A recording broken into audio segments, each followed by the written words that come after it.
DD Group, Mr Farage. Thank you. 2/3 of the British people think the European Commission are trying to bully us in these negotiations. And of course they're right. The EU's bullying us, it bullies member states, it bullies its next door neighbours, it even bullies the third world with its neo-colonial policies. Well, of course it does, because the Europe of the Junckers, the Barniers, the Selmayrs is power without accountability. Well, at long last, you've met your match in Donald Trump. Now, you may well scream and shout about his aluminium and steel tariffs, but the EU puts tariffs on 13,000 goods coming into it, meaning that shoes and bras and food are more expensive for simple, ordinary folk who don't understand this, because it's never been properly explained to them. And the sheer hypocrisy of criticising Trump when you already have put tariffs on steel and aluminium amazes me, but it does show the folly of us going for a transition period. It shows the utter stupidity of the Labour Party wanting to sign us up to this permanently, because in this USA dispute we now find ourselves trapped, impotent, unable to act. We need to be free. We voted Brexit. We voted to make our own trade policy, our own trade decisions. We could do a deal with America in 48 hours. We need to act. Yes, well, just yesterday, the Trump administration were describing us as their best ally in the world.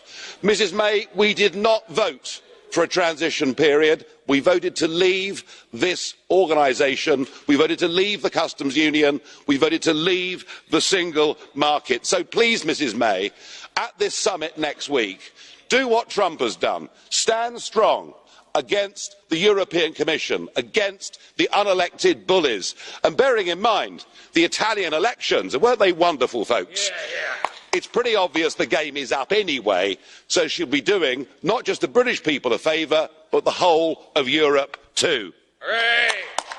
No doubt that the events in the USA over the last few weeks have been a very profound shock to you. Perhaps you're right.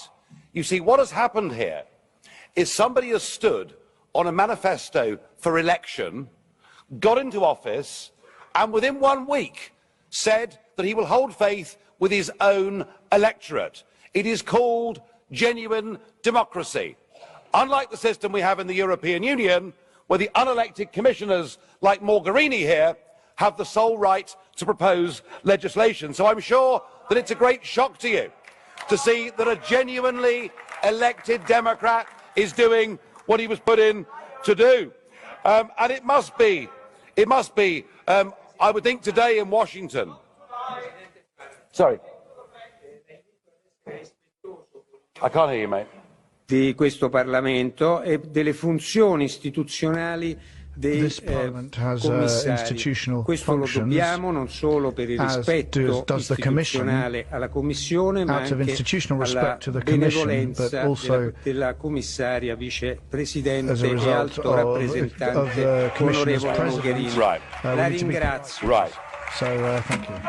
And out of institutional respect, President, to the truth, perhaps you will understand and agree with me that within the European form of lawmaking, it is the unelected Commission that have the sole right to propose legislation. If I'm wrong in saying that, you can throw me out of this Parliament right here, right now, this afternoon. Onorevole Farage, io la richiamo soltanto a un atteggiamento rispettoso. I am just asking you to be a little bit more respectful, please. Prego, può continuare. You may continue. Oh, I'll be respectful, all right, and perhaps you will be too, for the right of the leader of a political party that won the European elections in the United Kingdom in 2014. Now, it seems to me that actually, with all the anti-Trump rhetoric that is coming from everywhere, actually what we're hearing is the true nature of the European project, which is genuine anti-Americanism. Trump is motivated by protecting the United States of America from Islamic terrorism, whereas what has happened in this room and in governments around Europe is you have welcomed these people into your own homes. But can we please, just for a moment, look at the facts? Amongst all the hyperbole and the hysteria, all that Donald Trump has done is taken 7 countries that were identified by President Obama as posing a risk to the USA. Obama already had put in place extreme vetting. What Trump has done is for 90 days to say, let's examine that vetting and see whether it's good enough. But I want to ask you, Mr. Verhofstadt, and all the others, with your faux outrage today, where were you when Obama in 2011 banned any Iraqi from going into the country for 6 months? Why do I hear no criticism in this chamber or from the Commission of Saudi Arabia, Kuwait, Bahrain and others who refuse to take a single, not one, refugee or displaced person from Syria? And how can it be that on Holocaust Day, last Friday, not a single one of you criticised the 16 countries in the world that ban Israeli Jews from even going to their country on holiday? What is this hypocrisy? So perhaps what we need to do, Mr. President, and through you to the members, perhaps what we need to do is to be a little bit more constructive. All of us here say we're Democrats. Well, here's a chance to prove it. Let us invite President Trump to come here to this European Parliament. I'm sure as Democrats you'd all agree that what we need to do is to have an open dialogue with the newly elected, most powerful man in the world. And if you throw that rejection back in my face, then you prove yourself to be the anti-democratic zealots that I always thought you were. We're joined now from our London newsroom by the former UKIP leader, Nigel Farage. Good morning, Nigel Farage. Thanks very much for joining us. How do you think Donald Trump's first year as President of the United States has gone so far? Well, it's been unconventional, it's been controversial on an almost daily basis, but highly effective. And America is now going through a boom. Not just the tax cuts that you mentioned in your package, also deregulation on a very large scale. And now what you're seeing are big American companies, Apple this week, for example, reinvesting tens of billions into the US economy. And I was in Washington, D.C. the week before Christmas, and you kind of talk to taxi drivers and bartenders, and there's a feeling of real optimism in America. Ultimately, you know, whether it's prime ministers here or presidents in America, it is on the economic circumstances of a country that people are judged, and he's doing very well. You said you were talking to taxi drivers about their opinion. Have you managed to talk to Donald Trump in recent times? Because at one point you were touting yourself as perhaps a go-between between the British government and Donald Trump in an effort to show yourself perhaps as someone who could bridge the relationship. Yeah, I mean, the one regret really a year on is that the President has been to France on Bastille Day, and he's been to Brussels, he's been to Italy, to Poland. He's done big events all over the world, and yet the one country that he himself feels the closest to, don't forget his mother was Scottish, the one country that where he values our relationship in terms of security, in terms of defence, where he was very optimistic about putting together a trade deal, and I would say, frankly, we're now more or less at a standoff between Downing Street and Washington, and I think that's to be regretted. Have you spoken to him recently?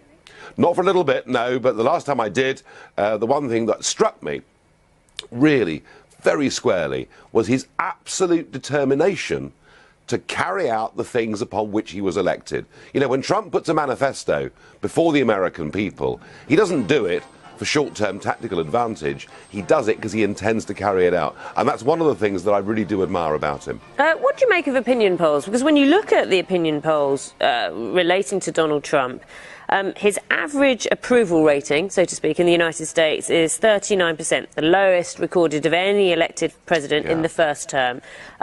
He's officially one of the most unpopular presidents in the modern era after 12 months in office. This is according to Gallup. These are those figures. How does that tally with what you're saying in terms of, well, he's delivered what he said in the manifesto and the economy's doing better? Because these polls basically are asking you, do you like the president? You know, George Bush Sr. had an approval rating after the first Gulf War over 80%, and yet he lost the next election. And here's the point.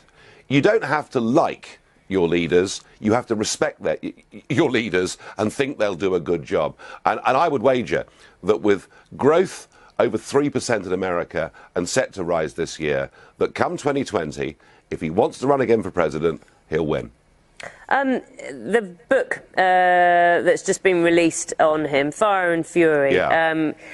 I wonder how I don't know if you've read the book. I've seen excerpts from the book, but one of the descriptions of President Trump from White House staff is childlike. I mean, this has done not much for his reputation in terms of the image he's portraying. Yeah.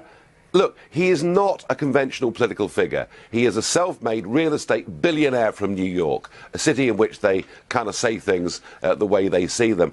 All through my life, I've met people in business, in politics, big, wealthy entrepreneurs, and every single one of them is idiosyncratic. And yes, sure, you know, the president gets upset with things, the president gets angry with things. He's not like anybody else that's ever been inside that White House. But you know what?